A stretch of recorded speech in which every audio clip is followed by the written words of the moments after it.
there, welcome to episode 3 of From Peaks to Properties with me, Amy Clark, and Chris Mogensen, real estate agents with Royal Page Solutions here in beautiful Canmore. we are going to take you for a walk around the Bow River Loop, also known as the Train Bridge Loop today, and talk to you about the market stats and all Canmore has to offer. We can start right now with this beauty of a mountain known as Halling here in Canmore.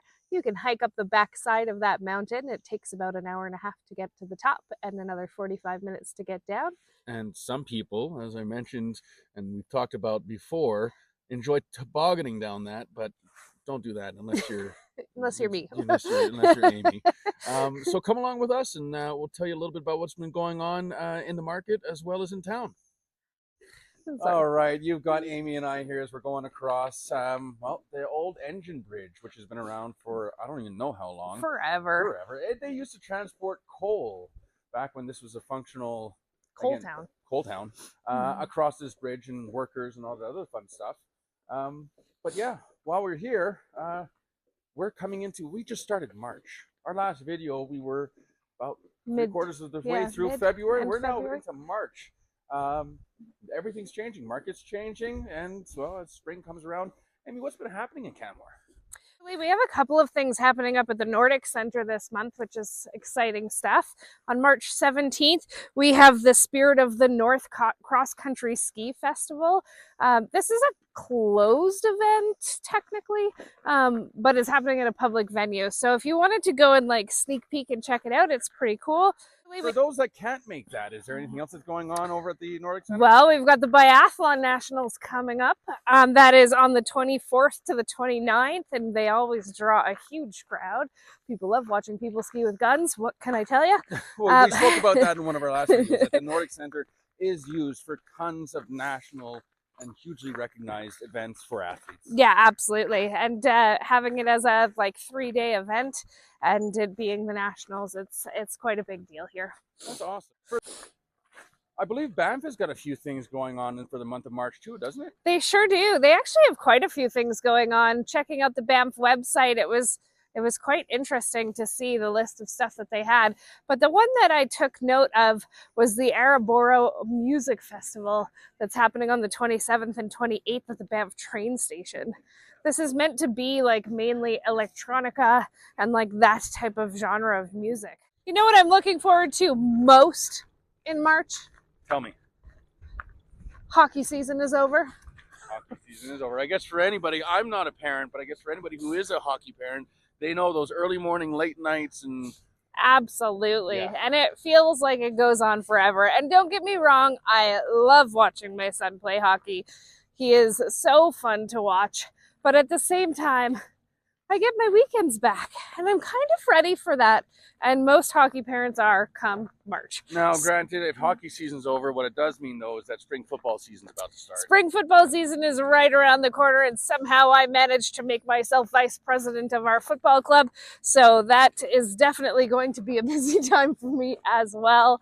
But we also have soccer and gymnastics and swim club and everything else that goes on. I think it brings up a really good point that a lot of people don't look at Canmore and think of it as a really big family-friendly environment, especially when you have children. Most people think about it as young adults who are there taking a gap year off school or coming over on some sort of a tourist visa, or you've got a lot of people who are close to that retirement point and want to make this their forever home, where they're going to live out those wonderful days where they don't have to work anymore. But it's also great for families. And it sure is. People who have those young children all the way up into high school.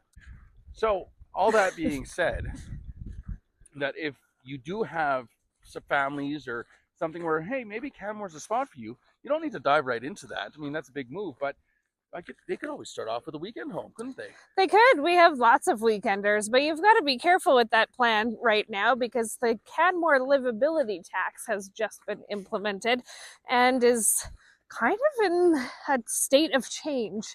Right now, so the tax has come into place, and this is effective as of January 1st, 2026.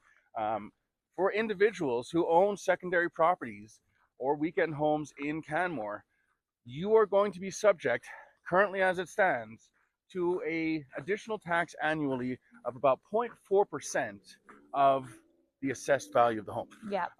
There are certain ways around that, and it's currently in discussion as to whether or not this is going to continue to apply to everyone, whether you are a resident of Alberta or not, and some of that is up for discussion and being tabled. But right now, as it stands, if you have a secondary residence that you are not staying in for primarily at least living 6 in, months of the year, there is a 0.4% additional tax as calculated per your assessed value. So I mathed that pretty hard today, and what it came down to is that you need to be in your home or have somebody living in your home for 60 consecutive days, and you need to use your property for 183 days, 60 of those being consecutive. So if we math that, you need to rent out your property for 2 months straight, and then you need to use your property every weekend after that, so that you don't qualify for the livability tax. Now, all that being said, why don't we talk about the stats? If somebody was like sitting in their Calgary home watching our video right now and said, wow, look at all those resources they have in Canmore. My kids love hockey, and I can have a hockey team in Canmore without too much effort. I want to move there right now. What do they got? What can they buy, Chris? Well, right now, we're coming into that spring market. This is supposed to be our busiest time of the year. We are still, certain aspects of our market is low on inventory, but we are seeing some numbers start to come up, transactions start to come up, and hopefully we're going to continue to see that increase as we move further and further into the spring market. Right now, as it stands, we have approximately just over 30, I think it's 31 single-family homes that are currently for sale. There's only 3 of them that are under 1.5 million. Average selling price of the single family homes right now, so we're talking detached homes in Canmore, sits just over 2.06 million for a property. Aside from that, there's a total of about 85 other properties currently on the market, which combines our duplexes and our regular style apartment condos, townhomes, and everything else.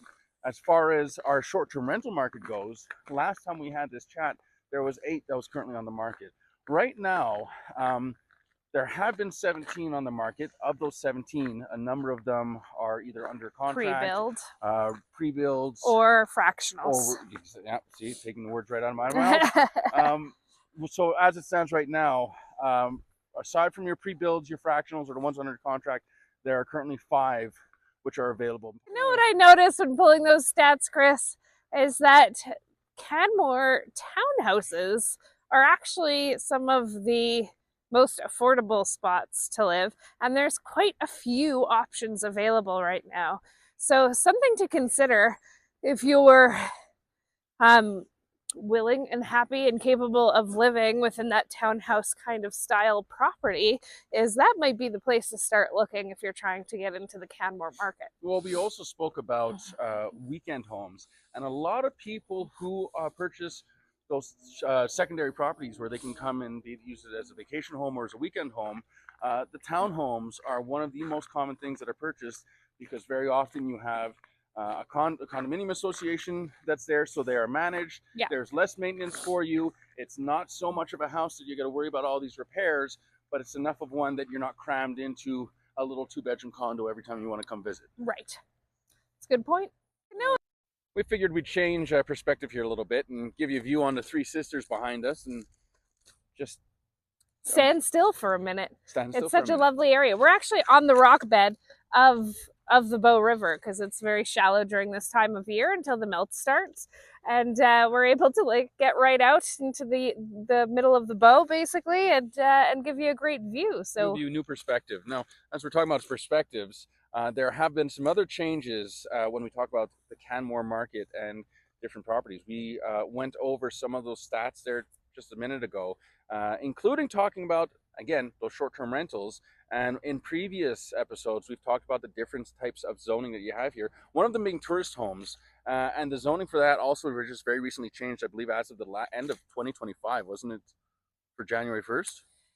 It was a bit before that. It was about halfway through the year that that all tourist homeowners received a letter stating that they needed to make a decision between either being residential and paying residential property taxes or sticking to the short-term rental designation and paying short-term rental taxes. Now, there's a trick there that I really wanted to talk about, because what I don't want to have happen for these tourist homeowners is to lose value in their property. Town of Canmore has made it that you cannot change your designation back once you've gone residential. So if you've purchased a tourist zoned property and you are short-term renting it and decide that you want to rent it residentially long-term or live in it long-term and you want to pay a less amount of tax, you can change it to residential. But when you sell your property, it will then be sold as a residential property, not a tourist zoned property. And the difference in price for those two properties, even if they're the same property, those two different designations, is about $200,000. That's pretty considerable. Now, what that does mean, though, is that if somebody chooses to leave it as tourist zone, it doesn't prevent them from staying there long term if they want to. It just means that their tax bracket is going to be higher of what they're paying. Absolutely. So it gives you still the flexibility of being able to rent it out short term, long term, or use it yourself. Just knowing, though, that unfortunately you're going to be paying a little bit more in taxes every year, but you're going to maintain a significantly higher property value. Absolutely. And I mean, if you're planning on retiring in your tourist home property, and you're going to be there for the next 15 years, maybe the math says that it's not worth paying an extra $4,000 a year of property tax because you don't actually intend on selling it at any point. So, I mean, it's worth making the math happen, but for the most part, it's not worth losing $200,000 on your property. I think the most important part is that if you are in that position where you own a property like that, or you're sort of looking at purchasing a property like that, I think the most important part is being open to having that discussion and then speaking, whether it be with your accountants or with your local realtor, to get a little bit of a better perspective as to what's best and what's right for you. Yeah, knowledge is power. All right, so we've talked to you about what's happening in Canmore and Banff. We've added Banff this time because that really cool music festival. We've talked to you about the Canmore stats. We've given you tourist home information.